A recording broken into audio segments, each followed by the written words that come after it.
Good afternoon, folks. Good evening. It is February 21st, 2024, and you are listening to the Empower Hour with me, Don Wyckoff. Now, if you didn't know, the purpose of this show is to teach people that it is never too late to make positive life change, to take a different path, connect with your passions, and live your life to the fullest while staying true to who you are.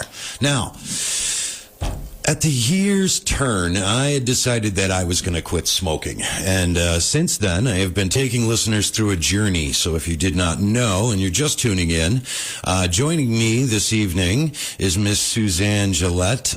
She is the founder of the 12 Steps, 12 Stones program, a 12-step to recover from anything program.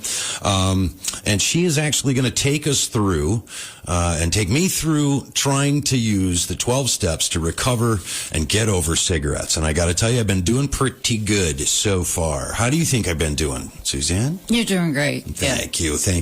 And I've been through some stressful stuff. There's been a lot of stuff that's been happening in my life. I used that excuse forever. Every time a stressor came up, I would just, use that as the reason. Oh, that's it. I'm going down. I stubbed my toe. Dude, I'm going to get cigarettes. That's what I'm going to do. And I just did, and I made up excuse after excuse after excuse. Now, you were on vacation, ironically, at my mother's house, and I was up here in New York with my children. Now, while that was happening, I knew I had some homework to do, and I started to work into step 3. Now, I know I had originally told you that I was working out step 3. I'll be almost done with it when you get home, and you said... You didn't finish. Step 2, yeah. All right, so here we go. We're going to go back to step 2. What didn't I finish? Well, you didn't write it down. You didn't write down the answers to your questions. Well, I did for most of them. No. So for step 2, basically, just to wrap it up, the whole purpose behind step 2 is that you trust in the process and that you trust that these steps are going to get you to not only stop smoking, but to have we call it emotional sobriety where I come from. But so for you, it would be, well, it's the same thing. Emotional sobriety it doesn't just mean alcohol, even though sobriety brings up thoughts of alcohol. It's emotional recovery from whatever it is that you use to... What you use as an addiction is a crutch to try and escape what you're feeling that is not comfortable. You're exactly right. Yeah. And every time I'm stressed, or anybody that smokes would know this, you get stressed, you're angry, you got to figure out a problem, something great happened. I mean, there's lots of reasons, but... And that's why we've made the page of excuses in step 1. And all of my triggers and red zones, because I do want to say, and I think it's very effective that each week I kind of let people know what I kind of got from step 2.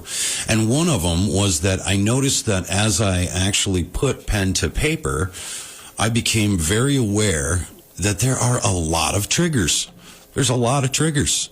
And as soon as I started to realize how many triggers, I started to piece together how many times I stood there wondering, why am I irritated right now?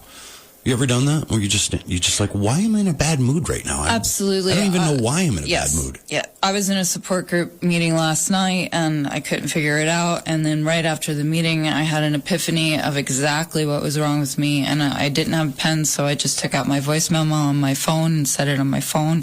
And then I'm going to write it down in my journal, because the more we write, the more we talk about these things, the deeper we dig into our psyche. We don't even realize we're doing it. It just happens as we do the work. And that's why the work works. Well, I agree. And like I said, because I want to stay on pace, I tried to do the work while you were on vacation. I did forget to write in the things that I had spoke out on the radio last week. But yeah, I'll write those in, because in review, when I went back and I was flipping through the pages to see where I was, and the red zone one caught me, and I looked at it real quick, and I thought of a couple more, and then I thought of a couple of green things, green zone things that made me. So there is a benefit to writing this stuff down. So I will give you that. So when I worked through by myself, I think I'm pretty good at internally understanding what I'm reading and making sense of it, but I did have a problem with some of the questions, which I just left blank as I was going through step 3, reading it and trying to fill in some answers for myself, and was hoping that you could maybe help. Absolutely. I love step 3. It's one of my favorite steps. It's a huge, huge step. It's very important. I've said before that 1, 2, and 3 is your foundation, and we do these steps in order for a reason. So in step 1, you learned honesty. You learned how to get out of self-denial. In step 2, you learned trust. You learn trust, and you learn social support, and that you need consistent self-improvement, that this is a lifelong journey. Do you believe these things? I do, yeah. Okay. Yeah. So for step 3 is huge because it's a commitment. This is where you commit to a life of recovery. Just to be clear, Yes. all I have to do is go home and fill out those things that I didn't fill out, No, that's not. and then I'm done on 2, though, right? Only if you believe it. I do, absolutely. Okay. Look Yeah. at the power, huh? I'm standing here on the radio talking about it. It's working, baby. But these, Woo-hoo. okay, you know, I'm doing good. You said you are I feel doing good. good. I You feel are good. doing good. And I do see that there is something to this. Yes. In the mindfulness. Really, it's about the mindfulness, because it's until you really examine why you're doing a behavior like an addiction, until you really look at what those triggers are. Right. Like, I wasn't even aware of some of the triggers that were triggering me until it asked me the question. And that's why I'm happy you went back and used the zones to write more in, because these are dynamic living documents. To be honest, it wasn't on purpose. I just happened to see it. Then I read it. Well, I guess it was, and then I read a little bit, and I was like, okay, I've missed this. This is something that. Yeah, these are dynamic, Right, and that's okay. why we do them more than once. So step 3 is about the commitment, and commitment, the definition of commitment is to make a vow, a pledge, to be that you are sure of, that you're going to always stand by and try to never break this commitment. And you're making a commitment to a lifestyle of recovery and a lifelong commitment to self-improvement through the steps, and hopefully through therapy as well, because like I've said before on the show, I'm a wholeheartedly believer in therapy with the steps, just like Jeffrey Munn, who we're working from his work. So there's 2 pillars of step 3. The first one is to commit to a lifestyle of recovery, and in that you write your own pledge. You write what it is you're committing to, and you answer some questions about that. And the second pillar of step 3 is that you're going to focus only on what you can control and let go of what you can't control. So the step itself is committed to the process of recovery, focusing only on what we could control. And those are the 2 pillars. So there's 2 halves to the step. That makes sense. Now, Yeah. before going on to step 4 through 9, which is the meat of the steps, in my opinion, it's the heart of the steps. It's where all the magic happens. You have to have a firm foundation, and step 3 tops off that foundation, cements it, binds it. It's a commitment. Okay. Does that make sense? It does make sense, and I just want for the listeners to know that, while we're talking about me quitting cigarettes, the implications that are being made are for any drug or addiction that someone is trying to overcome. So the importance of these steps, I do see the strength in them. But I can tell you this is not a book I could do by myself and get anything out of it, really. I mean, I could... but to really talk it out and hear some of the ways, like you pulled some stuff out of me in step 1 that I didn't know was part of it. And that's why really... You need a sponsor. Yes, somebody absolutely. to really help you work through this. Because ultimately, cigarettes, yeah, it's life and death. But it might be just a little bit more urgent. Maybe we can agree on that alcohol and, hard drugs and things like that are... Well, I'm a recovering alcoholic, and I'm a recovering addict from prescription pills, as I've mentioned on the show before. And I've been in recovery for 6.5 years, and these steps I took... you know how passionate I am about them. That's why I'm here. And I had to stop everything all at once, right away, and make that commitment, and I was done. Last drink, last pill, done. One and done. Haven't relapsed, knock on wood, I never will. And if I stay non-complacent and I do these steps and I continue to do them and I help other women with them and I help you and I stay in the program that I have for myself, everybody has their own program, I believe that I have made my commitment and my vow, and I will not relapse no matter what happens in life. And I've talked about the major things that have happened to me in life while I've been sober, and I haven't relapsed. And I've had to do the steps to do it. Mm-hmm. So step 3, very important step. And it's, I didn't count the pages this time, but it's a little bit longer than step 2. So if you can trust in the process, we can move on to step 3 and move on to your commitment. Well, yeah, I trust in the process. Okay. Yeah. I have no choice. I've already said I'm going to do it. All right. So. You've seen evidence of recovery working. You see it in me. You've seen it in other people. Mm-hmm. Okay.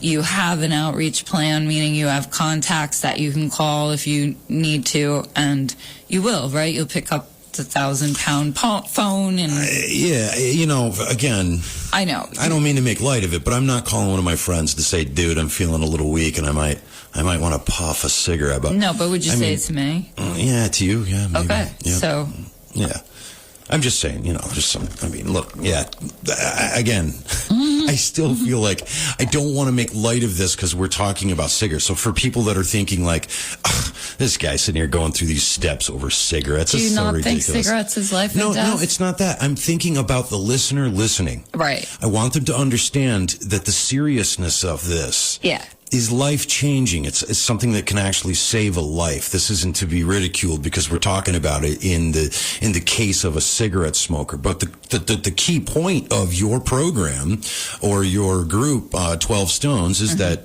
recover from anything. Exactly. And most things that people are recovering from is life and death. Maybe it doesn't seem as apparent as alcohol and drugs. However, cigarettes cause a lot of look. I'm not exactly. Long-term I'm health not. But I'm not discarding that. But what I am saying is that when people are listening to this, if you're listening to it with he's just trying to quit smoking, how effective would it be with alcohol? I've seen it. I've seen how effective. I'm talking to someone that has demonstrated how effective it is. So that's why I have trust in this program. And it's also for behavioral issues that can be life and death too, like rage or anger, extreme anger, extreme rage, sex addiction, gambling addictions, overeating, undereating, anything where you're chasing dopamine so much it's all you think about. Yes. Anything you're doing to try to escape life on life's terms. Okay? So what you're committing to here is a lifestyle of recovery from cigarettes, but you're also committing to consistent self-improvement, meaning emotional recovery. I've done that my whole life, so I don't have a problem with that one. Okay.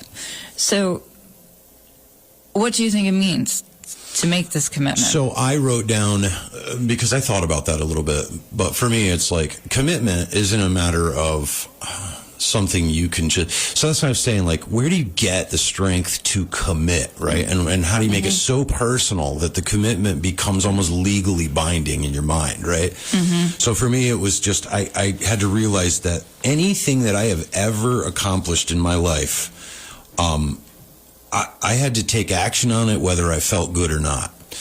And I'd put things in my mind like that. When I wanted to become a singer or, bands or acting or comedy or any of that stuff, I had to put the work in.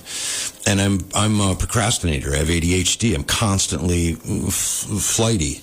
So for me, commitment means that I'm going to do this thing, whether I like it or not. And that, like the commitment you've seen from me for my kids. Yes. Whether it's good, I'm happy, or it doesn't matter. If it's for my, it's going to happen. I'm going to do it, whether or not. It doesn't matter. I'm committed to that. I have seen that. So now you need to commit to yourself. So right, and so the only way that I've been able to do that is to try to connect it to my children, and that my longevity on this earth may be determined by my commitment to this process. So that is what I mean by commitment on this. Good. You see that I keep a coin in my car that says no matter what. Yes. That's part of my commitment. And I have my coin in my pocket. I know. That reminds me that any day I could die. I know. And you can see in my book how much I wrote. So, yeah. Yeah, but you're more messed up than I was. See, that's doesn't that what that means? Okay, I'm pretty sure, man. Figure that out. In I step answered 4. it all. Yeah. One question. I wrapped it up. Okay, what's next? Your commitments in the past, were they effective?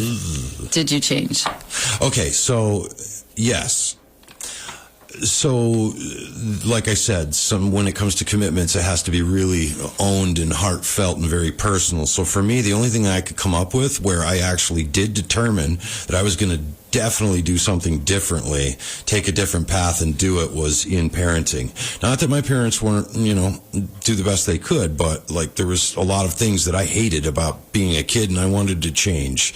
And there were disciplinary things that I do not ever agree with that happened to me, and I decided that those things were going to change. And now the model psychology would say that as demonstrated you will do.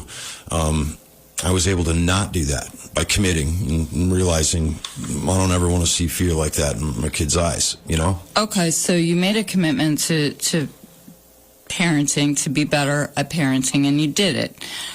What about, have you tried to make commitments in the past before that were not effective? You were effective with your parenting. I've seen you. You're a wonderful dad. But Thank you. You're welcome. But what have you committed to in the past? And really think about it. That was not effective. That did not work. And why do you think it didn't?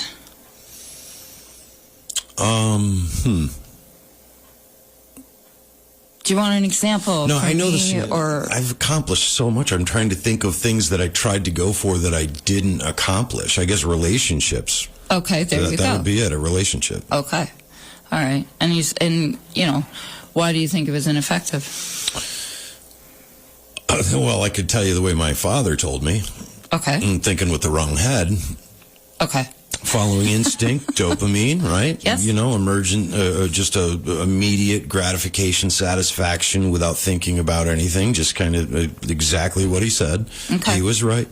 I think that's true, but I think if you do more work on here and dig a little deeper, the more you write, the more you may find things that you did try to commit to and were ineffective. I know you've accomplished a tremendous amount in your life. However, the more writing you do and the more thinking you do, I think you'll dig out more things that you did try to commit to and was ineffective, and why that might be, and including the relationships you've had in the past that didn't work. There's more to it than just what your dad said, although what your dad said is true in some cases.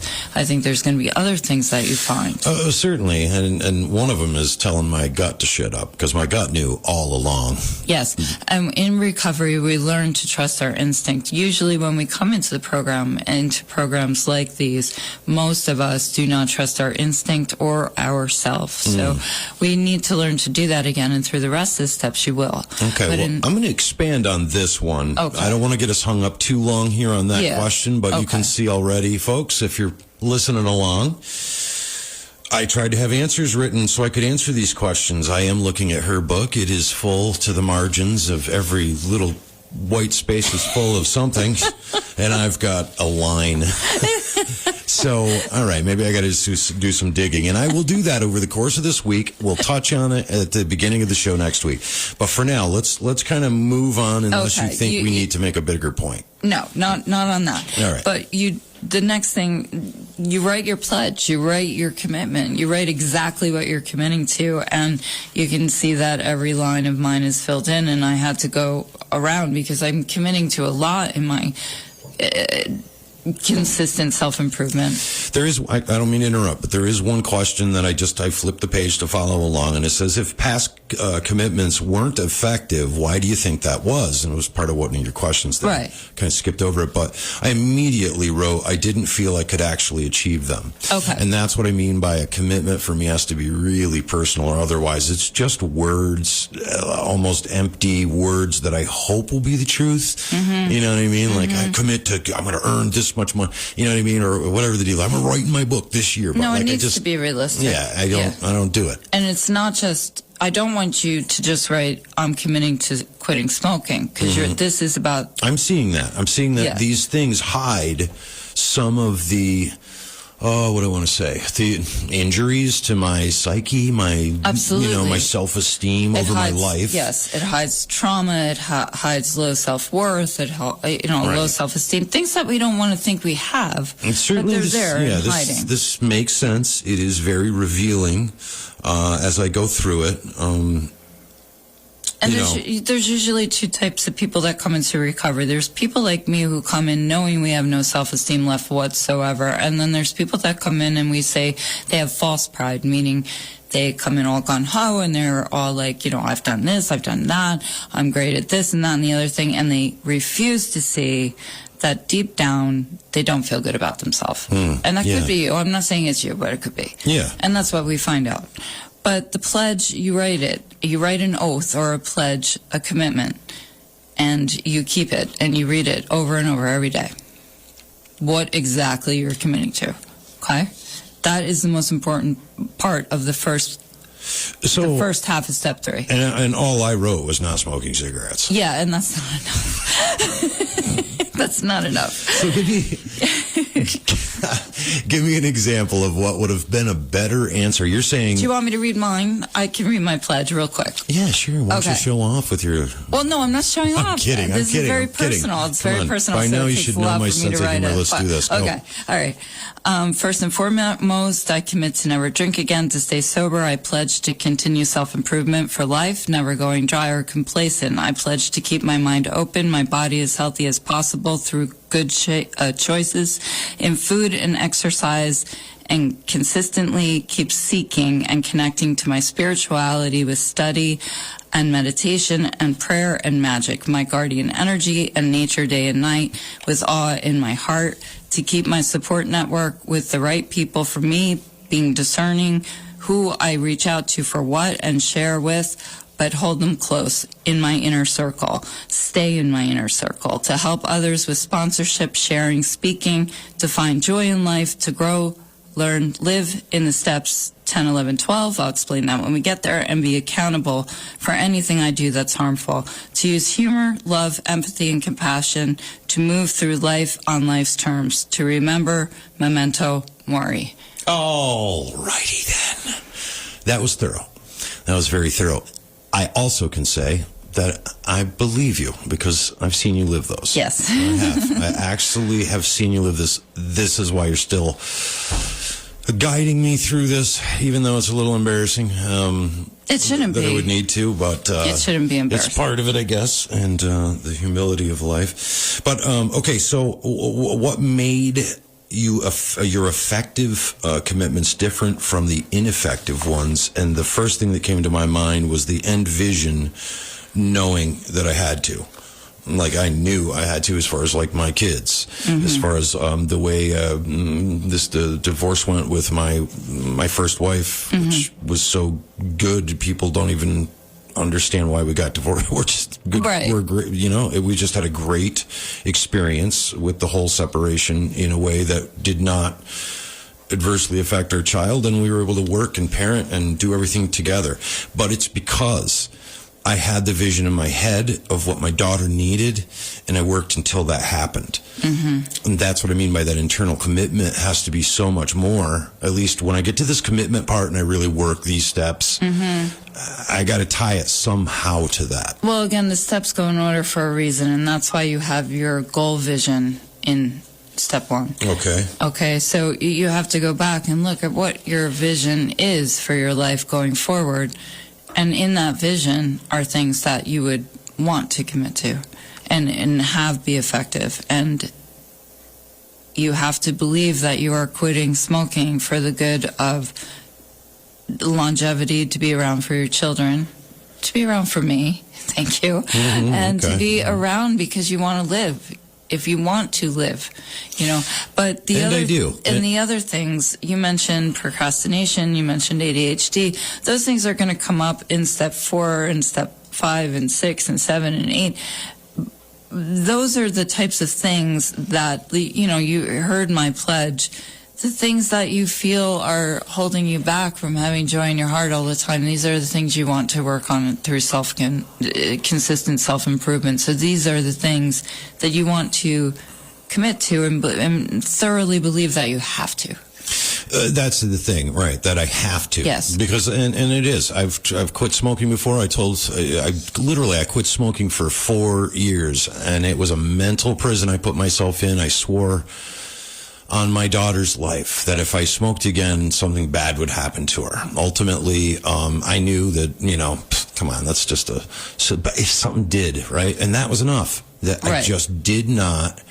I just turned it off. It was like I went into prison and I just like, oh, well, I can't leave here. There's no way I can get cigarettes, so I'm not going to think about it. Mm-hmm. And it was over. Mm-hmm. And then as I said, I literally asked my daughter at like 5 years old, hey, can Daddy have a cigarette? Knowing I'm literally manipulating a 5-year-old to say, sure, Dad.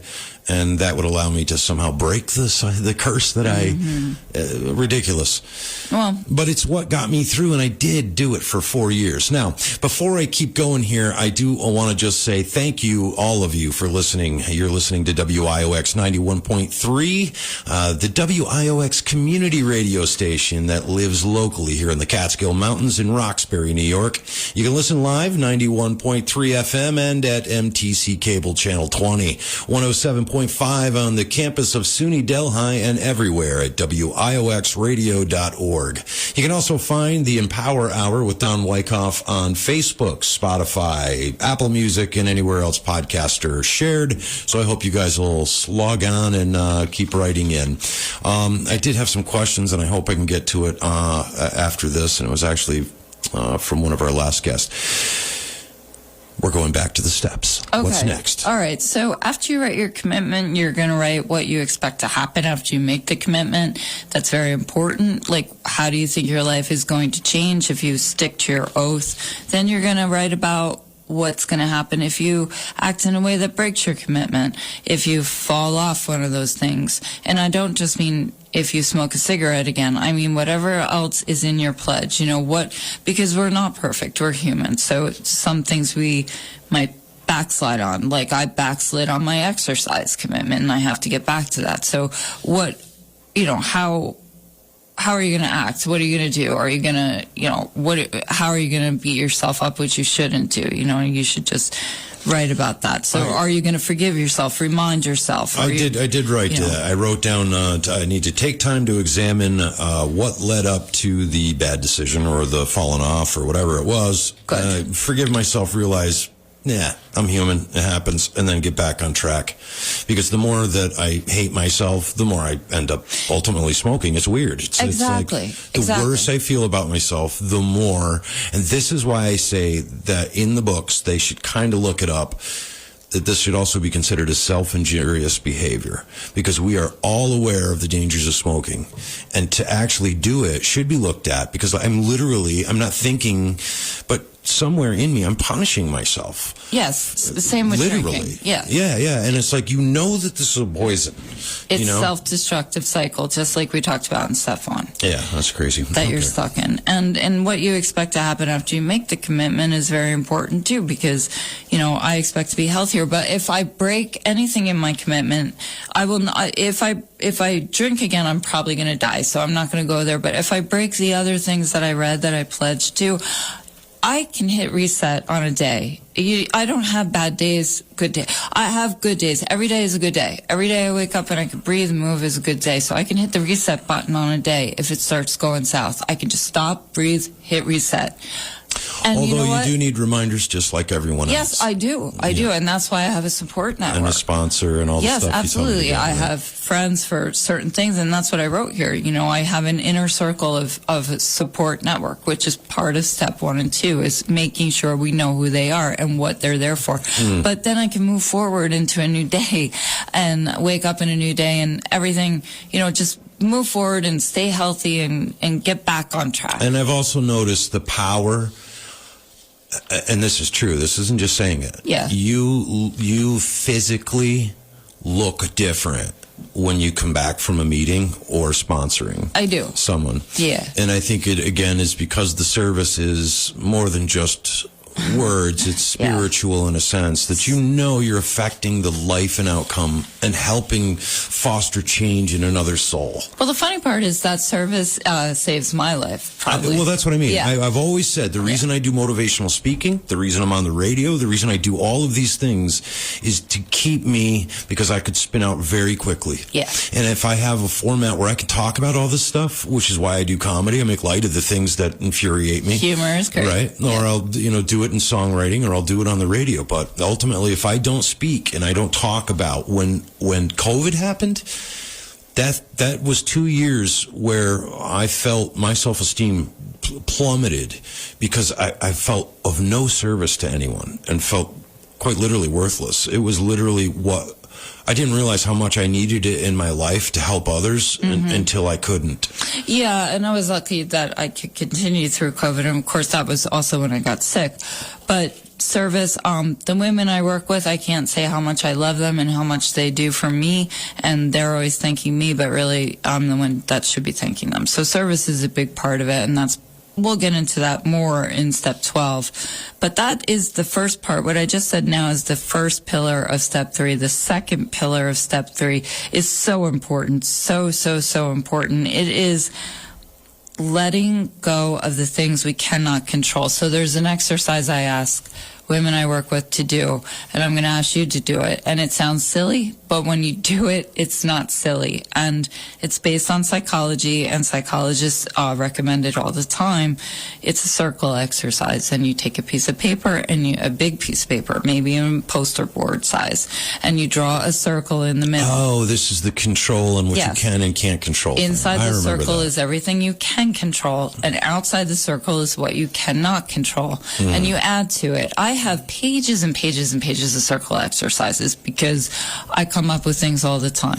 And life as life circumstance goes on, changes, yeah. exactly. Yeah. So when I look at it in black and white and I see what's outside of my circle, I say, you know what? I got to let it go. I can't do a damn thing. Sorry. I can't do anything about it. And I have to let it go, because why should I let it rent space in my head? Why should I let something outside of my control me? Now that makes sense, right? Now this is the point I want to make. This is why I'm saying there is strength in this, and I know that because it's in writing that I've actually understood it. Because Yes. some of this stuff, I don't even know why I'm upset. I don't Right. even get why I'm upset. Right. But I did see your circle exercise and what I can control. I'm also very big into Marcus Aurelius and Yes. the meditations. Yes. You got me the book, The Stoic. but I had always, Yeah. I'd love always the listened to Stoic that on philosophy. YouTube, and the ideas in the Stoic philosophy make so much sense to me. Yes. And, so, And these steps go I want back to say to something Marcus real quick. Aurelius. I know too. they do, and this Yeah. is what I'm saying. Yeah. So I want to say this is part of why I underlined this whole quote right here. According to Jeffrey Munn, a lifelong commitment is not a single action, but rather a state of mind that needs to be regularly renewed through practical action. In other words, it's not an event, it's a process. And I definitely understand that. I have lived that in many other circumstances. Right. So I can relate to that wholeheartedly. The process is the goal, not a means to an end. Exactly. So step 2, trust in the process. Step 3, make a commitment to the process. However, the second part is the control part and the letting go. So there is I'm getting better at that. Yes. Okay. Look, I'm making improvements Yes. in letting go. There's some things that, I know. my brain I know. want to explode, but I've controlled myself in a lot of ways that normally would have had me smoking and out there chain smoking, mad, and from all that energy screaming into the phone. And you know. I understand. And I think these next pages are going to help you when you fill them out to be able to come to some kind of inner peace with that even more. Everyone pretty much is familiar with the Serenity Prayer, but Jeffrey Munn made it into a Serenity Statement. I call it a Serenity Affirmation. And I whatever. love the statement side of this instead of... Yeah. Today I will practice accepting the things I cannot change, changing the things I can, and learning the difference. So again, discerning what you can control. and what I you love cannot control. I love the rephrasing of this because it's much more empowering than hoping that, I believe in a higher power, but even if I know absolutely 100% that there's a God that I can pray to and ask for a favor, I ultimately want to have worked for that. I want to actually, have that wisdom learned. Yes. And the more you say this, the more you say an affirmation or a statement, the more it gets into your brain and the more it becomes part of your life. It just becomes part of your life. And that's why you see me in the morning sit down with a huge binder full of books. I want to interrupt 1 second about that affirmation thing. For those of you that may have been listening along and you thought about the affirmations I've heard of, and I just want to speak for some of the listeners who may have said this rolling eye over the affirmation thing. I have been down so many rabbit holes of positive talk and positive reinforcement about your thoughts and stuff and how you're internalizing. And positive affirmations, again, if you do not commit to the meaning of the affirmation, it's just words. You got to own it. And when I came closer to that with the Serenity Prayer, as I knew it at the time, much more love the Serenity Statement here. I had to define it in my own way and own it in my own way to make that something that actually had power for me. So as I rephrased that, and this rephrasing, I love it, is very empowering. It is for me. Yes, it is empowering, and that's the whole point of the practical steps, is to empower us. So in the next pages, you'll write about, you will explore and you will write about control issues. And even I also am recovering from codependency, but my codependency was not mine was people pleasing, not trying to control people. But when I got into the work and when I got into this workbook, I realized that there are areas of my life that I did try to control or manipulate. And that's ridiculous, because the only thing I can control is myself, my own reactions, my own behaviors. So the next section is extremely important because it explores what you try to control that you shouldn't, because it's not your own. Again, I really dug deep on this one, and I've got 2 lines. But I think I nailed it, and I summarized it a little bit. But okay. Yeah, go ahead. So for me, the question was, how have you tried to control the behaviors or feelings of others? And if I'm going to be honest, I've used guilt. I've used shame, but I've also used education, citation of facts. I'm the guy that's going to send you hey, Binkies are going to mess up your daughter's teeth if you don't stop it. Here it is from every, credited source. So that's how I try to manipulate her behavior, but I can't change it. No matter if I sent the stuff to her and the Lord himself said, yep, he's right. It's not going to change how she internalizes and acts on it. So. Right. I'm realizing it's a losing game. It's a waste of my time and effort. And I should just accept the fact that I cannot change this. Yeah. And things like that take away what? Joy. Yeah. It absolutely does. Every time I think of how this person has gotten away with it or something, she's still inflicting on me as I'm raging about the fact that she gets away with these things. Mm-hmm. And that's trying to control the behavior or the result or manipulate someone else or even a system, say the justice system or politics or whatever, things that are well out of our circle on that piece of paper. Of control, things I can control. When you try to do that, it does fill your mind and your heart up so much with rage and anger and just, overwhelming, just overwhelming. You spin because it's not working. And I did that too with someone. I did that with my ex-husband. And so to figure out what you're trying to do and then figuring out that you can only control yourself is what you need to do. And this is obvious. The next question, how have you tried to control your own unpleasant feelings? This is what it's all about. We don't want drugs. Right. Yeah.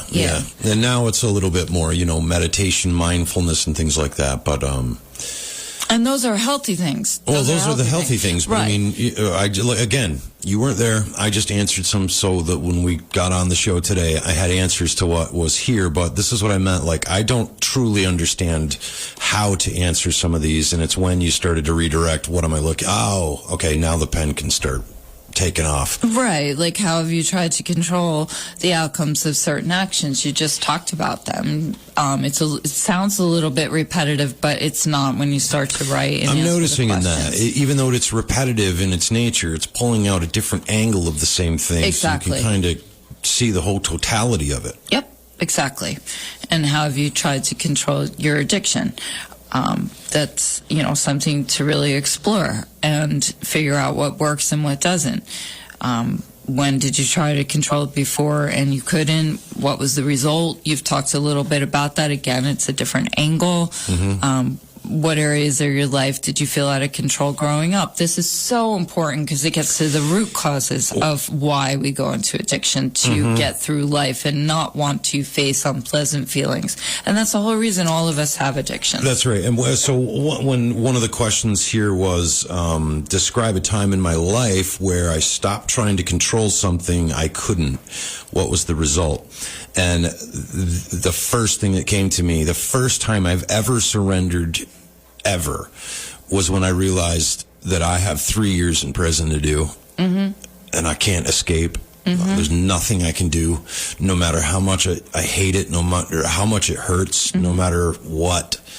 I have to deal with this. This is my new reality, period. And I just had a shift of brain immediately, and I became what I needed to become to survive that. That's excellent. And I love you use the word surrender because that's what we say. We surrender to win. That sounds very ironic, surrender to win. But that's what you did. That's what you did. You surrendered to win. And when you got out of prison, what did you do? You transformed your entire life for the better. Yeah.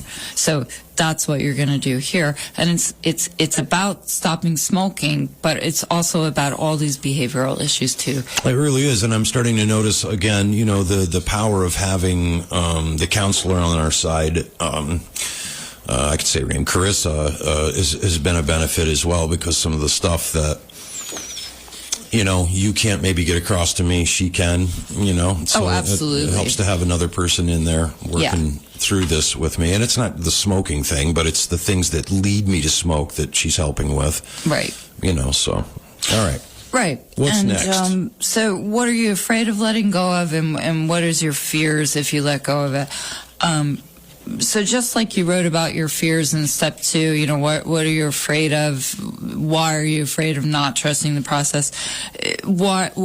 Figure out what it is you're afraid of letting go of, because you have a fear of what might happen if you let go of it. So, start with the cigarettes, start with the easy part. To me, that's the easiest part, is actually writing about our addiction. Like, for me, why was I afraid of not drinking anymore? Well, booze was my best friend, and it took me on an escape. I didn't have to sit it made you with bulletproof. feelings. You're not afraid to talk to people. I didn't have to sit with depression, anxiety. I didn't have to sit with all the bad things that had happened to me, which is ridiculous, because life is life, and we all have bad things and we all have good things.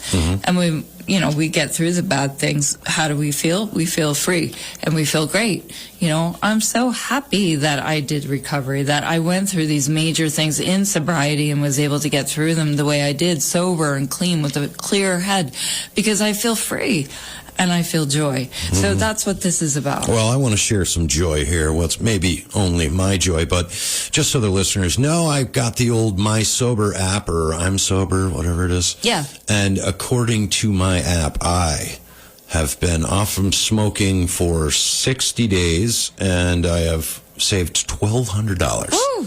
$1,200. That is fantastic. That's And crazy. 60 days is a milestone. And if I had known that coming in here tonight, I actually would have presented you with a token. Aw. Yeah, because 60 days is a great milestone. Wait, I'm going to get a token for this? Yes, congratulations. Seriously. Did you guys hear that? Well, of course you did. It's on the radio. All right.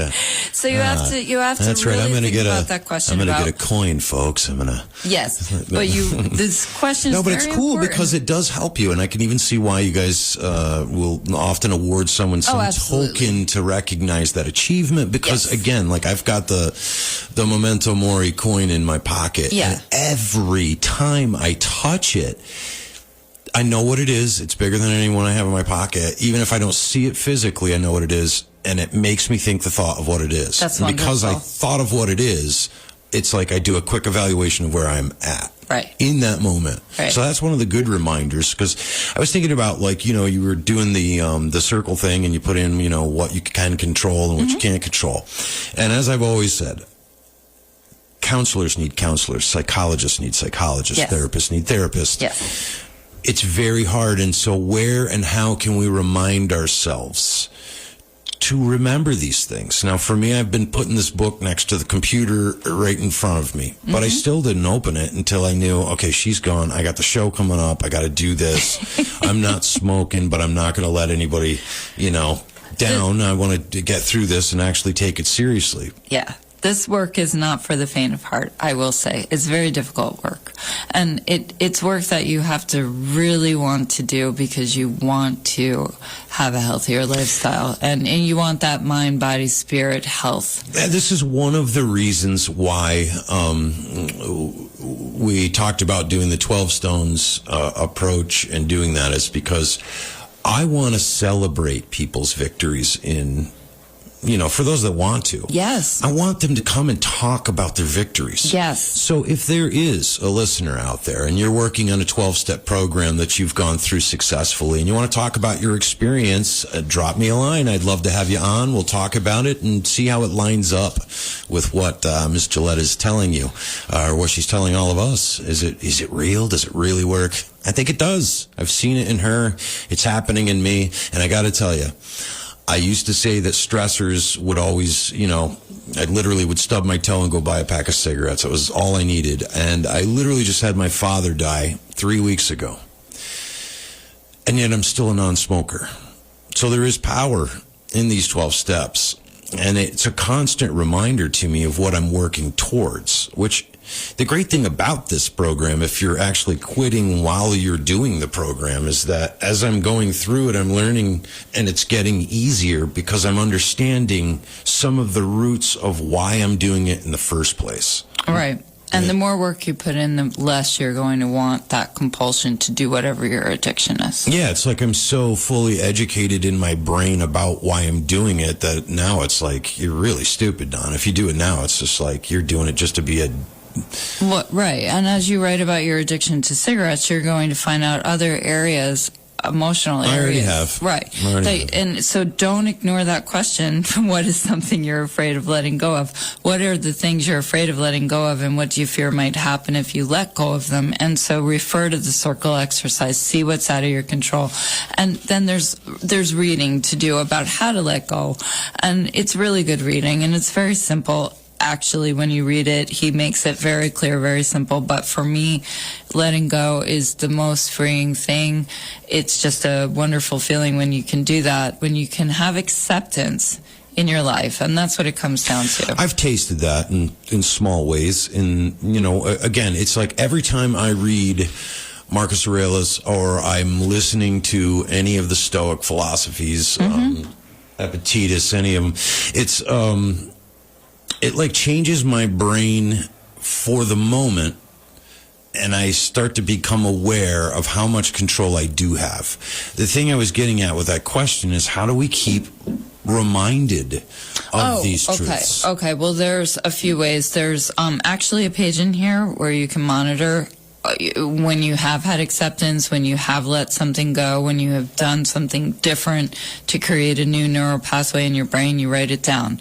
I keep notes everywhere. You've seen them in my house, our house, so you've seen it. They're all over the house. I used to keep them on my mirror. The sticky note emporium. Yeah. I used to keep post-it notes on my mirror that said meditate. You know, just because to remind me. Yeah, right. And I've put, so here's the thing, and I think most can, the reason I'm asking that is because ultimately, like for my kids, I'll put a sign up that's right on the door. Make sure you turn the light off, turn the heat off. Yeah. Right? Yeah. And first couple days, great. Yeah. But then it becomes background noise. How do you keep that happening? How do you keep motivated? And I assume that would be obviously the weekly meetings and the, working with your sponsor and things like that. Yes, but it's also a morning routine. You see me every morning doing, what do I do first in the morning after coffee? You read and you do your I do my daily recovery readings. work, yeah. The readings. But there is a page in this step, in step 3, where it's a dynamic document, and it actually gives you a place to write down, the example. Of what you've done wrong, not wrong, okay, what unhealthy behavioral trait did you do? And then what healthy behavioral traits did you do? You monitor it and you're like, yay, I did this right. Oh crap, I didn't do this quite right, so let me take accountability and let me figure out how I can reframe it next time. But you keep a journal, and you remind yourself, but you have to have a routine. So my routine is in the morning. If you can find a routine that works at whatever time, to sit down and just do this work and remind yourself. And in the morning, wake up and say, thank you, I'm not smoking. And when you go to sleep at night, say, thank you, I had another day where I'm not smoking. Yeah. Saved another $20. Right. And then there's the affirmations, and there's some examples in the book, and then you write your own. And again, the control is very important. So again, step 3, committing, having a pledge and a vow of what you're committing to for a healthier lifestyle and being free of your addiction. And the second pillar of step 3 is learning acceptance, learning what's out of your control. So important. Step 3 is wonderful. Mm-hmm. And step 3 takes some time. Sometimes it takes when I work with people, it takes a while. Yeah, I'm seeing that. But it's a very serious step. And now I know, again, we're going to do this 1 week at a time. Yes. But a lot of times it takes a lot longer, right? If we're really, working with somebody intensely going through this. And as you've said, you've gone through these multiple times for different reasons. And different time of your life, events change and thoughts change. And even if you're building and you got everything going good for you, the world has a way of just saying. Oh, absolutely. Yeah, I have women I work with that have gone through the steps that are going through them again with me, just like I do, because every time you go through them, not only is your life changed, so they're a little different, but you're digging deeper, you're peeling away layers of the onion, as we say, and finding more and more and more until you get to the absolute core of why it is you're so afraid to sit with unpleasant feelings. And feelings pass. They go away and they change. And the more we do this work, the more we can get rid of them quicker and sit with them and be okay with them and say, okay, hi depression, hi anxiety, hi anger. Why am I feeling this way? Goodbye. Now, the way you said that makes it seem like it's, so simple to do. It's not. It's not. No. But I'm going to give the example of where I learned that from you by example. Okay. And that was when my father passed 3 weeks ago. Mm-hmm. I didn't want to go into the house. I didn't want to see the pictures. I didn't want to see his clothes. And you told me that I had to feel that and I had to go through it. And yes. I did that. And as I did, I shed a lot of emotion and I came to terms with it. And it happened a lot faster because of it. Now, I appreciate everybody sticking with us. And as I have said, you can find us on Facebook at the Empower Hour with Don Wyckoff. I hope you guys will log in and subscribe. If you're on Spotify, look me up, please, and keep sending in the questions. We're going to keep going through the steps of this book. And the book, again, is Staying Sober Without God, the workbook by Jeffrey Munn. It's a reinterpretation of the 12 steps that was pretty, successful for over 100 years, starting with Alcoholics Anonymous, and has transcended the ages and has turned into a common sense approach to treating any of life's addictions or problems or things you want to work on. This kind of step work actually makes us accountable. All right, that's it. I am out of here, and we're going to get you ready for some blues. Before we do that, make sure you subscribe. Empower Hour with Don Wyckoff, Facebook. Thanks. All right, bye.